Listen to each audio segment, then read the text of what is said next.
Welcome to Locked On Heat. I'm Wes Goldberg. Thank you for tuning in on YouTube or on your favorite podcast app. And make sure that you subscribe on YouTube and on your favorite podcast app. Also, leave a 5-star rating, a review, comment in the comment section. Do whatever it is that you wanted to do to let us know that you're watching and you are enjoying. So, what are we doing today? We are going to get to our off-season to-do list for the Miami Heat. All right. So, we've got a number of things that we need to get to, including free agents, possible trades and trade packages. But the real central question for the Heat is whether or not they want to run this thing back or if they want to look to make a major upgrade in the offseason. Now, based on Pat Riley's comments during his exit interview, his end-of-season exit interview, I believe that the Heat are going to look for a major upgrade. You kind of read between the lines of those comments, and David Ramil and I have talked about this on the show before. He's going to look, okay? Now, we don't know if he's going to get anything. We don't know what other stars might be available, whether it's Donovan Mitchell, Bradley Beal, Zach LaVine, Damian Lillard. Like, all the names that are out there has just been speculative so far, and there's been no real indication that either of those players or any of those kinds of stars are really available. All right, but Pat Riley and the Heat are going to do their due diligence, and they'll look around. All right, but that is so much out of their control that there's housekeeping that they can deal with on their end if and when any of those type of star players come available. The first thing is PJ Tucker. All right. PJ Tucker, 37 years old, has a player option for $7.3 million next year. This is something that PJ and the Heat have to deal with. Now, Pat Riley, in his end-of-season press conference, went so far as to call PJ Tucker a cornerstone of this franchise.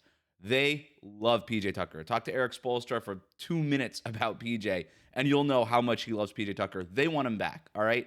The only thing here is whether or not the money makes sense for PJ Tucker on that player option, or based on what was a very strong season for him, does he try to enter the free agent market and then maybe ink a longer-term deal, and probably preferably for him with Miami. I think he'd like to stay here.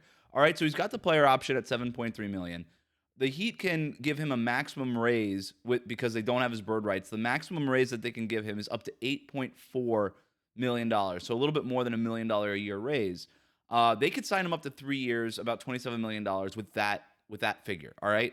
So I would not be shocked if PJ Tucker opted out and tried to get a longer-term deal. Maybe it's a 2-year deal with incentives or a non-guarantee or a partial guarantee on the second year, or maybe even a 3-year deal, same deal, where that final year is not fully guaranteed or heavily laden with incentives or something like that. But I think PJ Tucker and the Miami Heat get something done, and PJ Tucker is playing for the Heat next season. So that's the first thing, is PJ Tucker.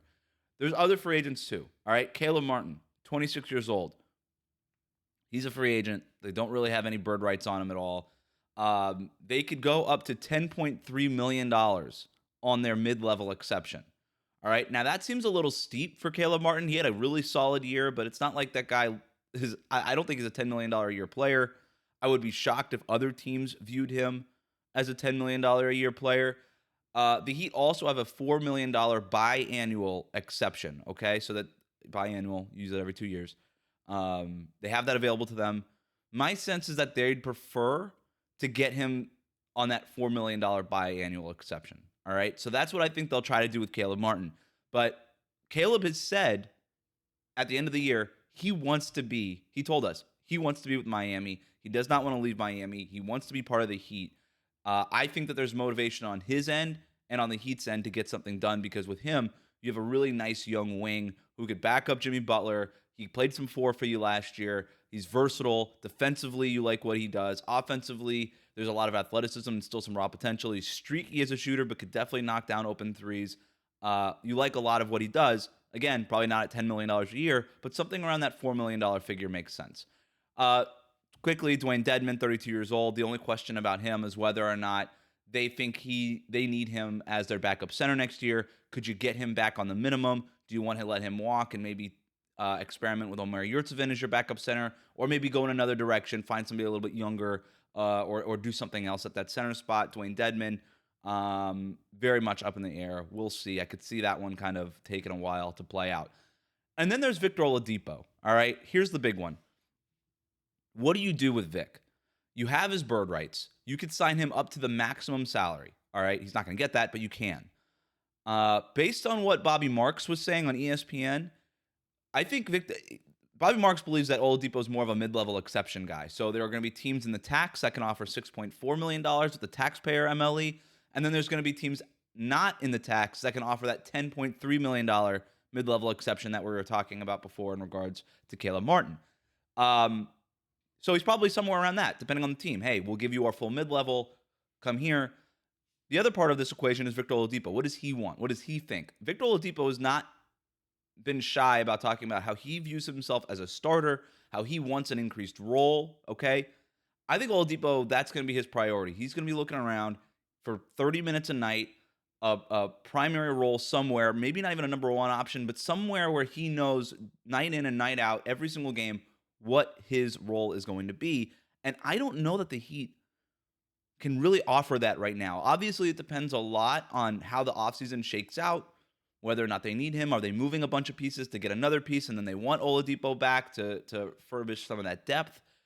All of those are really big questions that I don't think the Heat are prepared to answer right now and may not be prepared to answer by the time free agency begins in July.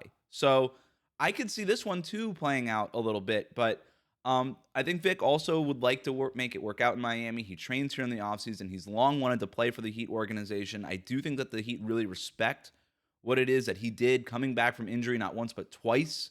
And it means a lot that Spoelstra continually went to him in crunch time in the playoffs. Like, even though he didn't have a ton of experience on the court with the Heat, Spo still trusted him when it came down to it. And that means something, all right? If I'm the Heat, I say, look, we're going to find a way to get you 30 minutes a night or a major role. We're going to get you a defined role. And to maybe make up for some of that gray area regarding his role, just pay him a bunch of money. You have his bird rights. You can create a brand new salary slot out of this. If I'm the Heat, I'm offering Victor Oladipo like $15 million a year on like a 2 or 3 year deal. Is he worth $15 million? Probably not, but he could be. And more importantly, now you have him as a tradable salary if that time comes when you need to put some salaries together. Because right now you're dealing with like $30 million salaries from Jimmy, Kyle Lowry, Bam Adebayo. We'll get to Tyler Herro here in a minute. And then you got that $19 million or $20 million salary for Duncan Robinson. But then after that, it's a bunch of these kind of Max Strus, Gabe Vincent type of salaries that are really hard to package together and trade. So if you could create another tradable salary in Victor Oladipo, and by the way, a useful player with upside there with Oladipo, that could end up paying big dividends down the road. So that's what I would do if I were the Heat, but it also obviously depends on what Vic wants. All right, the big one, Tyler Herro. He's eligible for a 5-year, $181 million extension, okay? That would pay him $31.2 million in his first year, and it would go up from there. That's the full maximum extension that he can sign after his rookie scale contract expires, okay? So what do the Heat do? All right, I don't think Tyler Herro is going to get that maximum extension at 5 years, 181. Nobody I've talked to around the league or around the Heat believe that he's going to get that 181 number. So where does it end up falling? All right, so you can look at two different recent extensions as a little bit of a benchmark. All right, you've got Jaylen Brown from the Celtics, signed a 4-year, $107 million extension. And then you've got Mikal Bridges from the Phoenix Suns, who signed a 4-year, $90 million extension. Now, if you're the Herro and his agent, you're obviously gunning for that Jaylen Brown over $100 million over 4 years on an average about $27 million a year. That's what you're probably asking for. And if you're the Heat, you're looking at Mikal Bridges and saying, well, that guy is more of a role player, where Jaylen Brown is kind of the clear second star in Boston. We don't know that you are that yet, Tyler Herro. You kind of have more of a Mikal Bridges type of role with our team. We'd like to sign you to a 4-year, $90 million deal. Maybe it comes in somewhere in between. The Heat have until the day before the regular season starts in mid-October to get something done. This is also something that could play out. These types of extensions do tend to take a while, right? Like that, they usually don't get signed until close to the deadline anyway. But in this case, considering where the Miami Heat are and their potential motivation to maybe deal Tyler Herro to upgrade the roster, I could see this taking a while. And Tyler Herro, if he were to get traded, kind of agreeing beforehand on terms to an extension with his new team. And that brings us to the ultimate question. What does the Heat think of Tyler Herro? Do they believe they need to upgrade this roster in a major way? Based on Pat Riley's comments, I would be really shocked if the Heat just ran this thing back the way that they just saw it. Look, they tried to run it back after the bubble run. It didn't work, okay? This run was very similar to the bubble run where it felt like they really got everything they could out of this season. But I also think it's pretty clear that they need to upgrade the roster. Yeah, they were within one Jimmy Butler shot of going to the NBA Finals, but it doesn't work that way, right? Like next year, the Eastern Conference, Chris Middleton will presumably be healthy for the stretch run in the playoffs. We'll see what happens with the Brooklyn Nets. Are they going to bounce back? Certainly, the Celtics are not going anywhere. Philadelphia could improve with a full season with James Harden and Joel Embiid working out that partnership. Like, there's a lot of teams in the East. Like, Cleveland could improve. Like, there's a lot of teams in the Eastern Conference. It is a deep, tough conference, okay? It's not a guarantee that the Heat get this close. I think they have to upgrade the roster, and we know what Pat Riley is all about. We know that he's motivated to win a championship.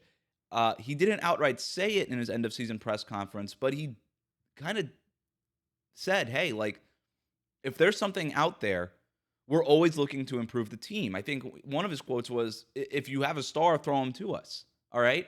Now, he was being a little facetious, but I think there's truth in that.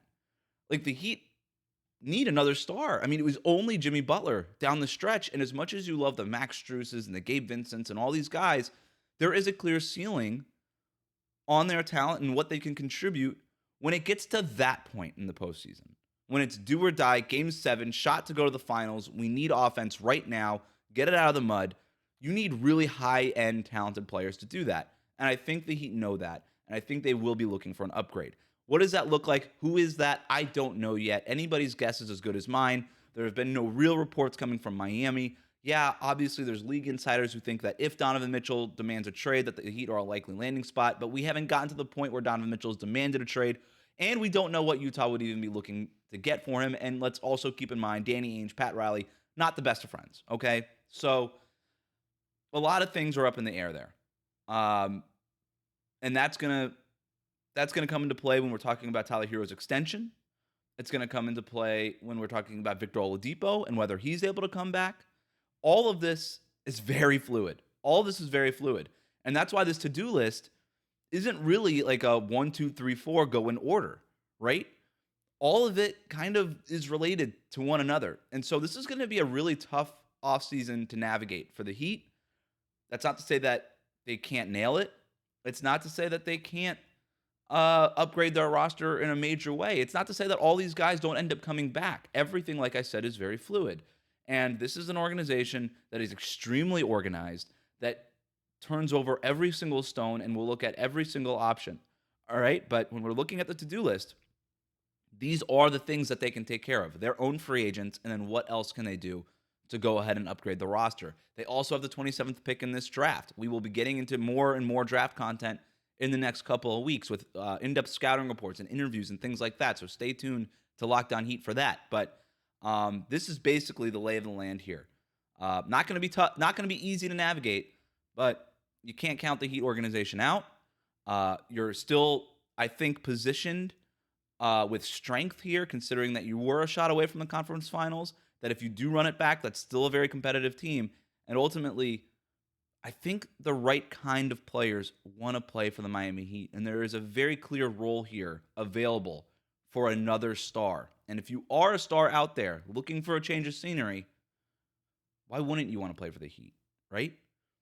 Now, Tyler Herro, Duncan Robinson, they have now about 3 first-round picks that they could potentially deal. What happens with Kyle Lowry? Can he get back into world-class shape and come back? Is he even an asset at this point, even if you did want to try to trade him for something? All of that remains to be seen. We'll see. But that'll do it here for the offseason to-do list. Thanks for tuning in. Make sure that you subscribe on YouTube down below. Make sure to throw us some likes as well and comment in the comments section. Tell us what you think the Miami Heat should do this offseason. And of course, if you haven't subscribed to the podcast and if you're not listening on the podcast platforms, we are available on all of your favorite podcast apps. Thanks for listening.